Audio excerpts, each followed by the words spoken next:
Do you like the car? Stella.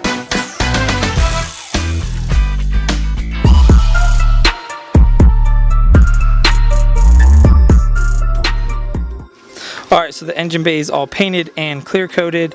It turned out pretty good, not great. There's still some sand marks. Like, I didn't take my time and fully go through and sand the hell out of it, because honestly, most of these parts are not even going to be seen. I did take my time with the firewall, because I know that that's important. That's going to be seen a lot.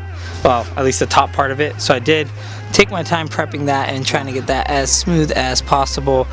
Same thing with the shock towers. I took my time with those. I did get a little bit of runs on this one over here, right there. And so I am going to go through and wet sand that down later. I put so much clear on here that it's safe for me to just go through and wet sand about a layer off and get a much smoother, glossy finish. And then I'll just basically cut and buff it if I feel like I need to. Honestly, it's not meant to be a show car. It's just meant to be cool for car meets. I want to pull up to a car meet or a drift event and have a clean 240SX. And honestly, even without a show car paint job, it's still cleaner than most. So that's what my main goal is. I mean, you can see the trees in the reflection of the paint. Like, it's going to be pretty glossy and nice. But that is that. I'm more just eager to put it back together. I did paint the brake booster. This turned out much worse than I ever would have liked. There's runs and scratches in it. But honestly, it's just a brake booster, and I really want to delete it in the future anyways. But once again, I did put just tons of clear coat on it, so I can go through and cut and buff that out if I want. It's just, is it really worth it? Probably not. I mainly just want to get the car back together and functional so I can start drifting it. But before I did, I just wanted to at least cover up the rust and the raw metal and get it all decently one color. And it still looks 1,000 times better than it did before.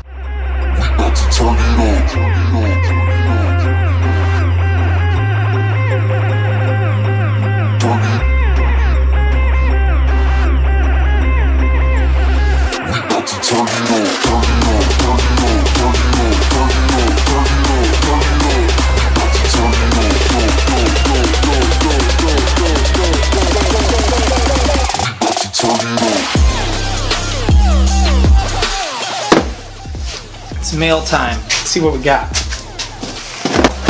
I don't know where my box cutter is, so I have to use a giant kitchen knife. Alright. Oh, well, they hooked it up with the goodies. So, they didn't pay me or anything. I don't know why they sent me all this free goodies, but that's cool. I like lanyards. And license plate frames, because my Scion still has one that says, "I'd rather be playing softball." First thing we got is this SR20 gasket kit. This one is for the correct SR20. My old one didn't have two of these little round things in the back. So it's actually been a while since I got a lot of these packages, so I really don't know what is in each one. So I'm kind of excited to find out. Oh, I am so stoked for this. It's all my intercooler piping, so that's sick. I was actually able to get this for like $40, I think. I was able to get a SR20 made to fit in the S13 intercooler piping for only like 40 bucks. And my buddy across the street has an intercooler he's gonna sell me for 60. So it's a small one, and I'm hoping it still fits with this kit, but if not, I could just add like an extender tube or something. But this is sick. Let's see what this is. Pretty small. Could it be? Could it be? Are these ISR, or actually are they? They're either in, no, they're ISR performance rocker arm stoppers. So you guys kept telling me to get them. I got them. Way to not put any branding on it though, guys. Like, be proud of your product. Anyways, there it is. Okay, so this next package is so big that when I try to lift up the box to put it up on the table to unbox it for you guys, it's actually just falling apart. So, no unboxing, but you'll just see what it is and get really excited. So actually, it's not that heavy, but it's too heavy for me to lift it up on this workbench. So you're not gonna get it displayed. I'll walk you over there and show it to you in a minute. All right, so let's see what that big package was. Bum, bum, boom. It is a bright red transmission. So, don't know why the guy painted it bright red, but he did. I got this for the same amount of money that I got from selling my old motor and transmission. So this transmission is basically free. It did come with the transmission cross member and all that stuff. In the picture, it had a short shifter right there, and that's one reason why I bought it. So now I get to go message some eBay people and be like, bro, the item was not as pictured, because one of the main reasons why I picked yours over the other one is because this one had a short shifter on it, and I saw that. So yeah, gotta go take care of that sometime today after I'm done.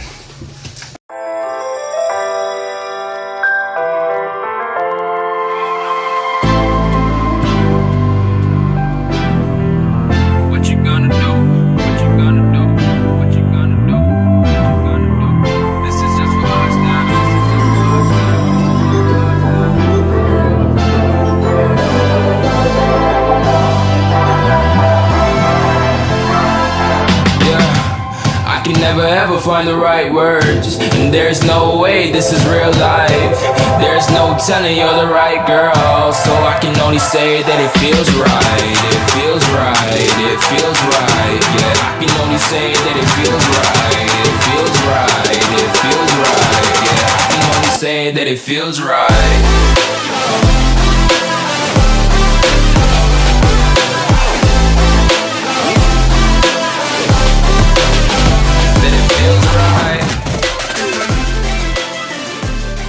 So everybody wondering how I'm going to run my wiring harness now that I don't have my wheel arches to hold my fuse boxes and stuff.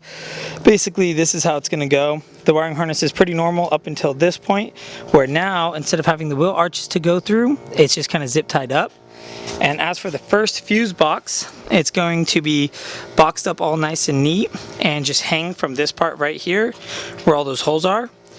Then the wiring harness continues to get fed through up along here until the second fuse box, which I'm basically doing the same thing. It's going to be just hanging up there, and then all these other wires that I have chilling out, I have to figure out if I even need them, because I know about half of them I don't need because my new wiring harness replaces them, but I don't want to cut it until I'm absolutely sure, and I just haven't had time to do the research. So that's just going to hang out there for right now, but that's just a rough mock-up of what the wiring harness is going to be looking like for the most part. Okay, so with the wheels off the car and the car jacked up, now is the best time to adjust the suspension. I'm not going to tell you how to do this because there's a ton of tutorials out there and it's really not even that hard. So I was really lazy and I just lowered it as much as I possibly could with all three rings. The reason why it was so high to begin with is because those stock Lancer wheels had such fat tires that they would rub my wiring harness, but now that that's tucked, I don't really have to worry about that, and plus my wheels are much smaller now. So what I'm going to do in the future is probably drop that lower ring below where it connects to the knuckles and drop it as far as I can with just those top two rings. But for today, I just lowered it down to those three rings just to make it sit a little bit better and give me a better idea of how it's going to look. After I did that, it was time to join my fiance with stripping off the new wheels. So basically these guys did not sand the wheels before they painted them, so all we had to do is take 100% acetone and just rub the wheels down, and all the paint just came right off, and it made our job really easy. So we just went through, wiped it down with some steel wool, and now it's ready for paint. So right, so right, so right. I'm just going with the gut, never had a doubt, felt like this is just a must. Put me in perspective, I'm the deepest in the cut. Everybody tuning in, but this is just for us now. We know I ain't ballin' yet, hoes wanna holler, oh no, I don't call them back. Girl, let me see you hold it down, we gon' have a blast. Cause I just wanna know what you gonna do with all of that. Ain't gotta say a word, I know what's up, you can have it all, watch me rip it off. I'll admit it, you got me feeling hella love. Even when it's going down, know that we gon' live it up. Young shot caller, always been a baller. Know that you the one, I can feel it in my heart. Yeah, I won't stop charging me, go and come harder. I can see you and I, way beyond the stars, girl. I can never ever find the right words, and there's no way this is real life. There's no telling you're the right girl, so I can only say that it feels right. It feels right. It feels right. It feels right.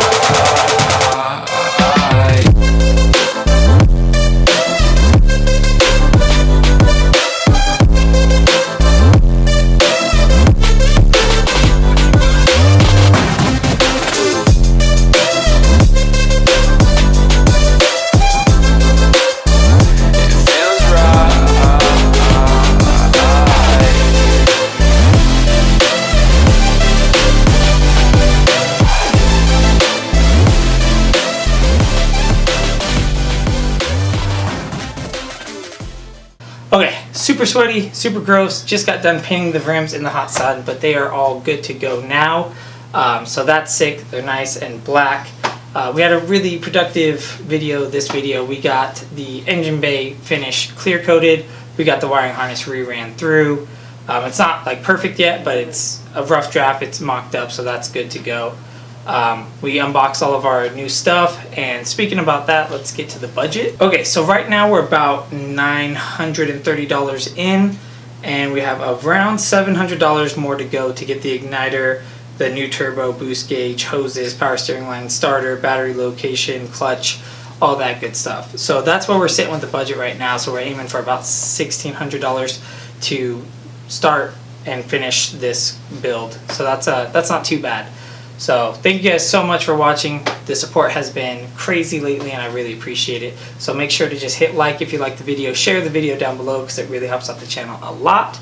And if you want to see more from me, you can also like my Facebook page, follow me on Instagram, Twitter, all that stuff. Buy a t-shirt. This isn't mine. This is Keep Drifting Fun. Buy a t-shirt if you want to support the channel, or you can just donate if you're feeling kind. You can hit the little I right up there for any of those things. So thank you guys so much for watching. I don't think I forgot anything, but I probably did. So this has been Spiff, and I'm out.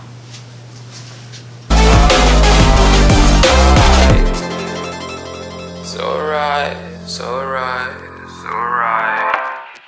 I'm just going with the gut. Never had a doubt, felt like this is just a must. Put me in perspective, I'm the deepest in the cut. Everybody tuning in, but this is just for us now. Funny story about these. The guy had them for $50 on eBay, or best offer. So I offered him.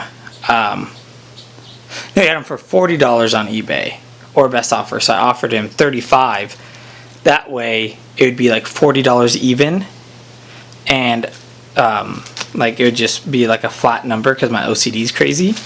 And he denied the offer, and so I messaged him and I was like, really? You're gonna deny the offer? Why even put or best offer on it? And then he went through and accepted the offer. Real quick, Starbucks, I'm ready for your sponsorship any day now. The rims, and they look. I'm not gonna do it. You're ruining this now. Go inside. I don't trust you.